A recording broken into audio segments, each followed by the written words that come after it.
I was in Scotland for 10 days, from the 31st July, and then got back there in the first week of August. But the Scotland trip came about last spring. Our coach at the time, Corey Nyson, informed me that I had been selected to represent.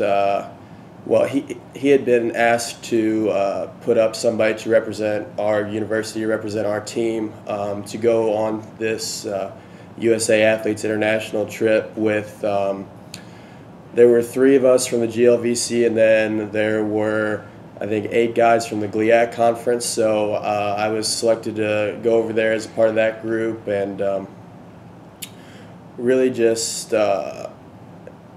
It was a competition. We had 2 competition days over there, little Ryder Cup formats. Our first day when we landed after the 16-hour flight, we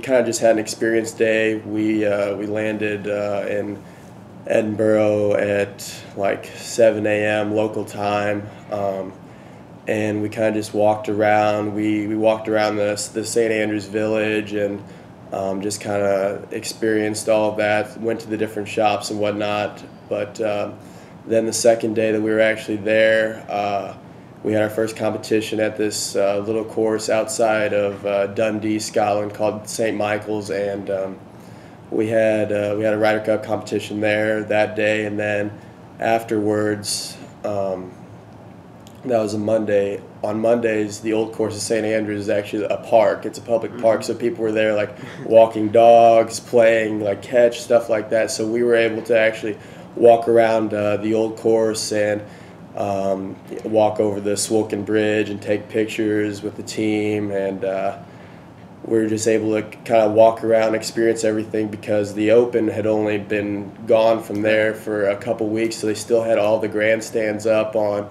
18, 1, and 17, so we were able to walk around, just kind of walk down the fairways and look around, see the grandstands, kind of experience that, like what it'd be like to play in that situation. But the next day,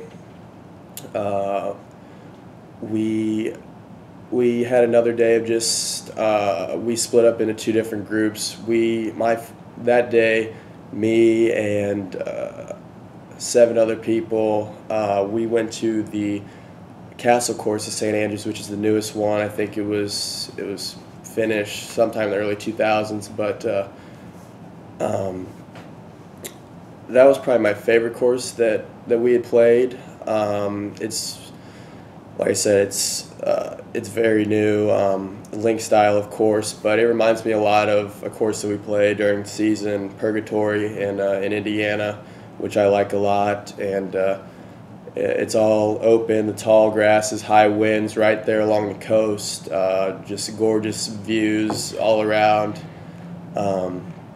We played there in the morning, and then afterwards we were able to get on at another one of the St. Andrews courses, the Jubilee course.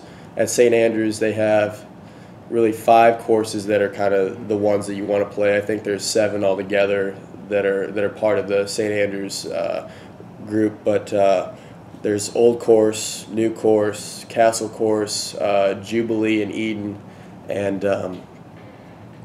so I got to play Castle Course and Jubilee in the afternoon.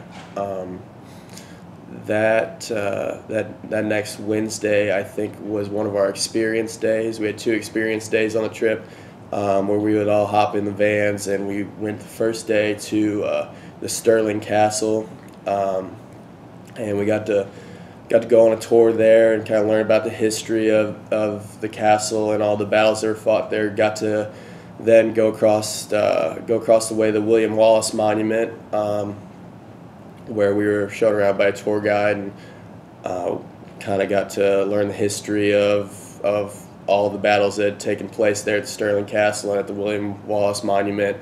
They kind of showed us where and when and how, like, the different battles were fought and won. And then so that was Wednesday. I think Thursday was when I actually got to play the old course. How that worked was um, you had to put your name into a ballot to get on the old course, and it's just kind of a random draw lottery scenario where myself, Blake Windsor, one of my good buddies from St. Joe's, who I've always played with during the college events, and then two of the girls that went on the trip with us, both from California. We were able to get on the ballot for that Thursday, and our tee time was at 6:50 local time, and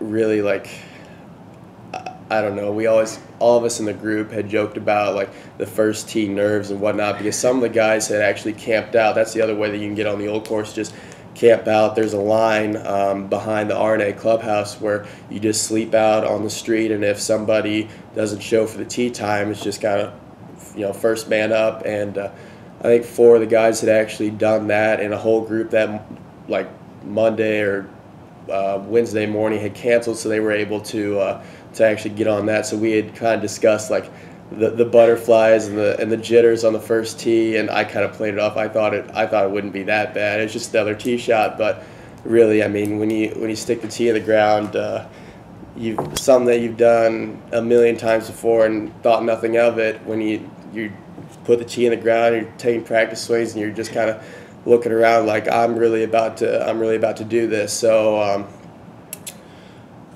got to play the old course. Played fairly well. Really wasn't as hard as I had imagined, but still just being able to walk the same footsteps of the greats of golf, Tiger Woods, Jack Nicklaus, like it still kind of gives me chills to this day that I was able to do that. And then coming down the 18th, a bunch of the guys from the group had actually lined up on the back of the 18th green, where most people, like some people in like the St. Andrews area, they will just make a day out of it. We saw people like a gentleman, his father brought out lawn chairs and just sat down and would just watch people play the 18th, and people would walk their dogs over and just sit down and just watch the groups come in. So a bunch of the guys from the group were there behind the 18th green to cheer us on for the finish, which was awesome to experience that with them there. My mom and my aunt were actually able to go on a trip with me, so them and a couple other of the kids' families were able to come. So my mom and my aunt were there behind 18 also to take pictures and videos and whatnot. But that was Thursday. That was obviously by far the top moment of the trip, being able to play the old course of St. Andrews, the home of golf. Then that Friday, we had our second experience day, where we went to Edinburgh, and it was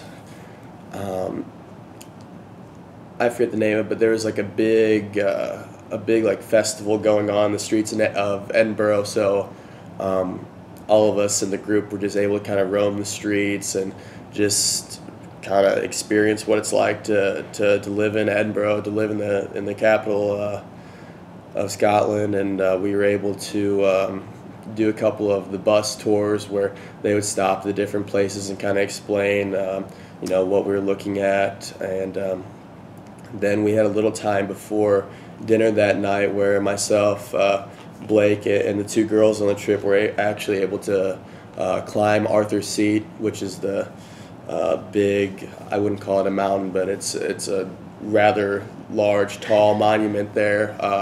That once we climbed to the top of it, I mean, you can see all of Scotland. It's pretty much the highest point. You can just we all took our phones out and were taking pictures and videos and whatnot. But it was just breathtaking, the views from high up there. And then that Saturday was just another day where we went out and played the different courses. Like we pretty much played 36 holes every day. Okay.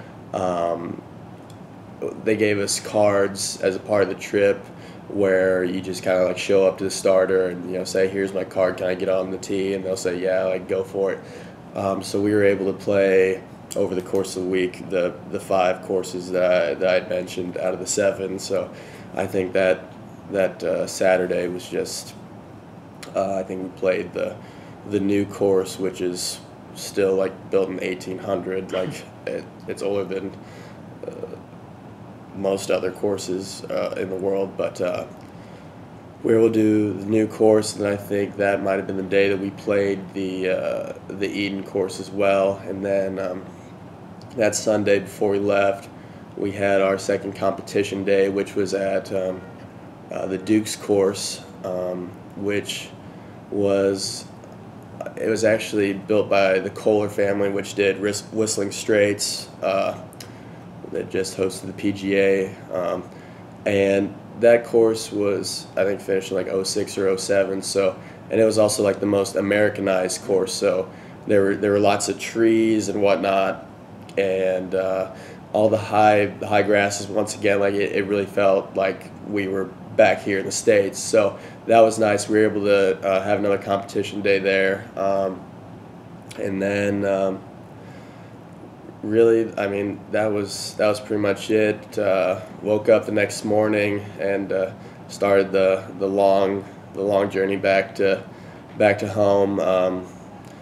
Having to fly out of Edinburgh to London, and then London to JFK, where a lot of us unfortunately lost our luggage. But I mean, all in all, the trip was absolutely like once in a lifetime opportunity. I couldn't be more grateful for the chance to be able to experience that, to be able to represent our school, to represent really the United States. Just trip of a lifetime. Golf wise, I knew that it would be something totally different, something new for me, but I think I adjusted well. I think playing over there in those conditions taught me a lot about my own game. I think I learned a lot. I can take away a lot that I think will improve me as a player, and I think a lot of the things that I was able to experience, a lot of the people that I was able to meet over there, I think will better me as a person because of it. So really, like I said, it was above and beyond anything that I could have asked for.